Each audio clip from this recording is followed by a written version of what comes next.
السلام علیکم ورحمۃ اللہ وبرکاتہ۔ ناظرین، ہم نے تختی نمبر 8 کے اندر تنوین اور نون ساکن کو سمجھا تھا۔ مجھے امید ہے کہ آپ لوگوں کو تنوین اور نون ساکن سمجھ میں آ گیا ہوگا۔ اب ہم تختی نمبر 9 کی طرف آگے بڑھتے ہیں۔ اعوذ باللہ من الشیطان الرجیم، بسم اللہ الرحمن الرحیم۔ تختی نمبر 9، اظہار۔ ظاہر کر کے پڑھنے کو اظہار کہتے ہیں۔ تنوین و نون ساکن کا قاعدہ نمبر 1، حروف حلقی 6 ہے: حمزہ، ہا، عین، حا، غین، خا۔ تنوین و نون ساکن کے بعد حروف حلقی کے 6 حرفوں میں سے کوئی بھی حرف آئے تو تنوین اور نون ساکن کی آواز کو خوب ظاہر کر کے پڑھے گے۔ تختی نمبر 9، اظہار۔ ظاہر کر کے پڑھنے کو اظہار کہتے ہیں۔ تنوین و نون ساکن کا قاعدہ نمبر 1، حروف حلقی 6 ہے: حمزہ، ہا، عین، حا، غین، خا۔ تنوین و نون ساکن کے بعد حروف حلقی کے 6 حرفوں میں سے کوئی بھی حرف آوے تو تنوین اور نون ساکن کی آواز کو خوب ظاہر کر کے پڑھے گے۔ ناظرین، جس طرح میں نے آپ کو پچھلی ویڈیو میں بتایا کہ ہم کوشش کر رہے ہیں کہ جتنی آسانی سے ہو سکے اتنا آسان طریقہ ہم آپ کے لیے لائے اور آپ کو اس آسان طریقے سے پڑھائے، اس لیے ہم نے تختیوں کو بھی آسان کر دیا۔ تختیہ بھی ہم آپ کو ہارڈ نہیں پڑھا رہے۔ ناظرین، آپ کی تختیہ بھی جب سمجھ میں آئے گی جب آپ تختیوں کو خود سمجھنے کی کوشش کریں گے ہمارے بتانے کے بعد۔ تو ناظرین، اب ہماری تختیہ شروع ہو گئی۔ یہاں سے ہمیں قاعدوں کو سمجھنا ہے، تو قاعدوں کو سمجھنے کے لیے ہمیں تھوڑا سا تو اپنا دھیان اور زیادہ لگانا پڑے گا۔ کیونکہ ناظرین، اگر ہم قرآن صحیح پڑھنا چاہتے تو ہمیں قاعدوں کو، تختیوں کو سمجھنا پڑے گا۔ ناظرین، ہم نے پڑھا کہ تنوین و نون ساکن کے بعد حروف حلقی کے 6 حرفوں میں سے کوئی بھی حرف آوے تو اظہار ہوگا۔ تنوین کس کو کہتے ہیں ہم نے پڑھ لیا تھا، 2 زبر 2 زیر 2 پیش۔ 2 زبر 2 زیر اور 2 پیش اور نون ساکن، یہ 4 ہے۔ پہلے 2 زبر 2 زیر اور 2 پیش ہونا چاہیے کسی بھی حرف پر، اور ان حرفوں کے بعد دیکھا جائے گا کہ یہ 6 حرفوں میں سے اگر کوئی حرف آئے تو اظہار ہوگا۔ ناظرین، پہلے 2 زبر 2 زیر 2 پیش کا ہونا لازمی ہے، اس کے بعد یہ 6 حرفوں میں سے کوئی بھی حرف آئے گا تو اظہار ہوگا، اور اگر اظہار ہوگا تو ہم آواز کو ظاہر کر کے پڑھیں گے، تنوین اور نون ساکن کو ظاہر کر کے پڑھیں گے۔ سمجھ میں آ رہا ناظرین؟ جیسا کہ ہم آپ کو مثال سے یہاں بتائیں گے، مثال یہاں موجود ہے: طیراً ابابیل۔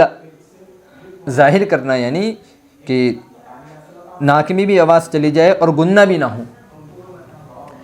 طیراً ابابیل، طا زبر طی، را الف 2 زبر رن، طیراً، حمزہ زبر ا، با الف زبر با، ابا، با یا زیر بی، ابابی، لام زبر لا، ابابیل۔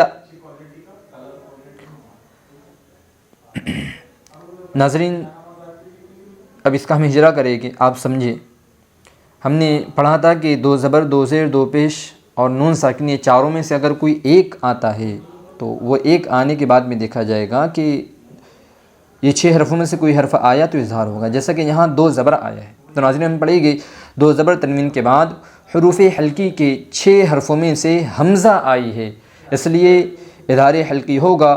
2 زبر تنوین کی آواز کو خوب ظاہر کر کے پڑھیں گے: طیراً ابابیل، نار حامیۃ، نون الف زبر نا، را 2 پیش رن، نار، حا الف زبر حا، میم زیر می، حامی، یا زبر یا، حامیہ، تا 2 پیش تن، حامیۃ۔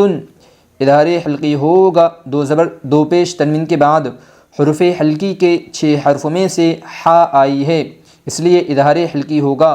2 پیش تنوین کی آواز کو خوب ظاہر کر کے پڑھیں گے: نار حامیۃ، لمن خشیہ، لام ذیل لی، میم نون زبر من، لمن، خا زبر خا، شین زیر شی، خشی یا زبر یا، خشیہ۔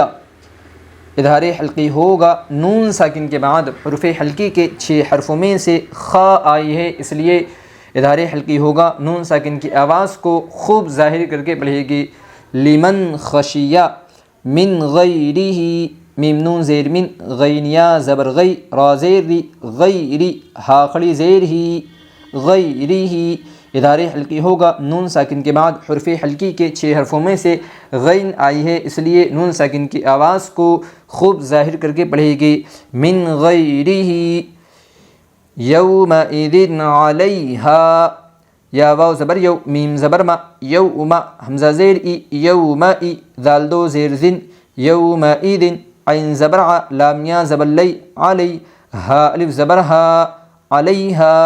اظہار حلقی ہوگا 2 زیر تنوین کے بعد حرف حلقی کے 6 حرفوں میں سے عین آئی ہے، اس لیے 2 زیر تنوین کی آواز کو خوب ظاہر کر کے پڑھے گی۔ یومئذ علیہا منہ خطابا، میم نون زیر من، ہا پیش ہو، منہ، خا زیر خی، طا الف زبر طا، خطا، با الف 2 زبر بن، خطابا۔ اظہار حلقی ہوگا نون ساکن کے بعد حرف حلقی کے 6 حرفوں میں سے ہا آئی ہے، اس لیے نون ساکن کی آواز کو خوب ظاہر کر کے پڑھے گی۔ منہ خطابا۔ ناظرین، ہم آپ کو آج آدھی ہی تختی پڑھائے گے، آدھی مشق پڑھائے گے، کیونکہ ناظرین ہمارا جو مقصد ہے، ہم نے شروع ویڈیو کے اندر مقصد بیان کیا تھا کہ ہم آپ کو قاعدہ اور قرآن قواعد سے پڑھنا سکھائے گے، اور ناظرین آپ بھی ہم سے اسی لیے جڑے۔ تو ناظرین آپ لوگ قرآن قواعد سے کب پڑھیں گے؟ جب آپ لوگوں کو تختیہ سمجھ میں آئے گی، آپ لوگوں کو قاعدے سمجھ میں آئے گی کہ میں لفظ کو لمع کیوں رہا ہوں، جلدی کیوں پڑھ رہا ہوں، میں اظہار کیوں کر رہا ہوں، میں ناک میں آواز کیوں لے کر جا رہا ہوں۔ اگر ہمیں یہ چیزیں بیسک اگر پتہ رہے گا تو ہم قرآن پڑھنے میں غلطی نہیں کریں گے، اور اگر ہمیں پتہ ہی نہیں، ہم بس لما رہے اور ناک میں آواز لے کر جا رہے، جیسا دل چاہ رہا ہم ویسی طرز بنا لے رہے، تو ناظرین یہ قرآن کو غلط پڑھنا ہو جائے گا۔ ناظرین اگر ہمیں قرآن کو صحیح پڑھنا ہے تو آپ لوگ ہم سے جڑے، اور جو ہے تو جس طرح ہم آپ کو سمجھا رہے ہیں اس طرح آپ جو ہے تو تختی کو اور قواعد کو سمجھے۔ السلام علیکم ورحمۃ اللہ وبرکاتہ۔